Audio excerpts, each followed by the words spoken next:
Hi, Christelle, it's David here with comments on week two, where we focus on needs assessment. So, two assignments that have not graded yet. The first one is the comparing different tool models of needs assessment from the sources, and apologies for the confusion over those sources. You picked up the needs assessment tools, or the needs assessment process, and the community checkbox. The first point, I want to make is, and I think in hindsight I should have been clear about this and directed people to very specific needs assessment processes or community engagement processes, because this is where we are in the cycle, right? Going around the sort of the plan, do, check, act cycle, and we're still in the plan. And the community toolbox, the checkbox, really is about the check, right, in the name.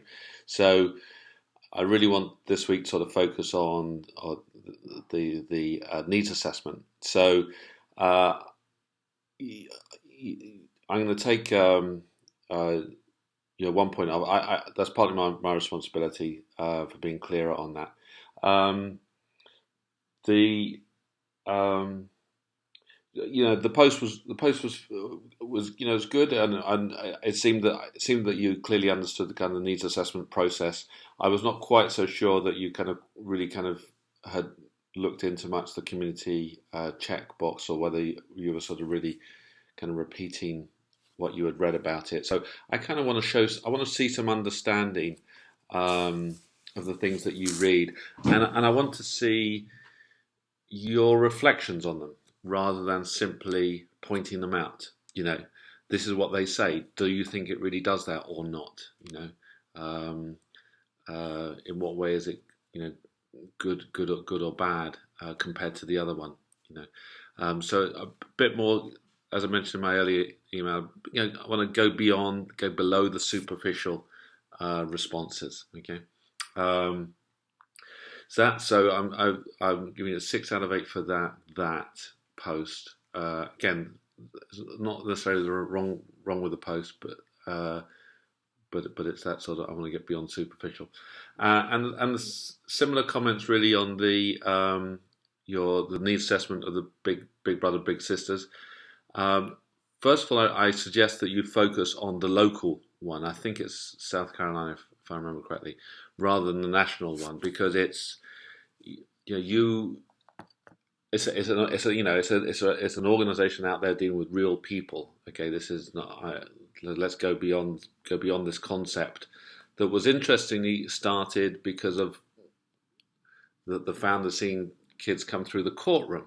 So that was kind of an interesting start, and so now part of the needs is part of the question I'm looking for you to probe is, how do you define kids that actually need help, right, through the big brothers and big sisters? Why is it a mentoring?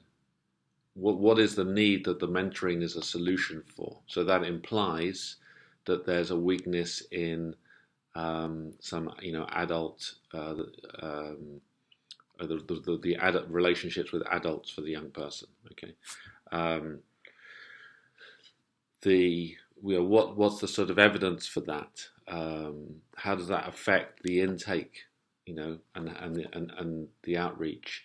So those are the kind of, so I'm really looking to dig deeper. So there's real practical things about what do we mean by these kids have needs, and that big brothers and big sisters can address. Yeah. So that's kind of, rather than a sort of a generic motivation for the founding, which is, that's fine. That we need that impetus, but then we also need something beyond that impetus, which is, okay, how do we really make this apply? Let's really sort of zone in on who we're selecting, what needs we're addressing. Are we getting the right needs? And that's why I thought the admitting failure story is quite a nice one, because it's a complex story, actually, when you try to get into those, really understanding those needs that are being addressed. So the other point is on you. I asked about market testing, and again, maybe that was a kind of a poor phrase. I didn't mean testing as in the evaluation. I meant the testing. Is this a good idea? Is this a real need that we are really addressing here? Um, that's what I meant by market testing, not have they been successful, which again is sort of the evaluation or the check end of the process.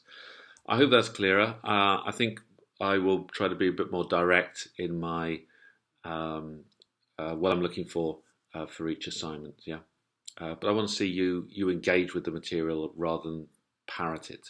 Yeah. Okay. All right. Bye.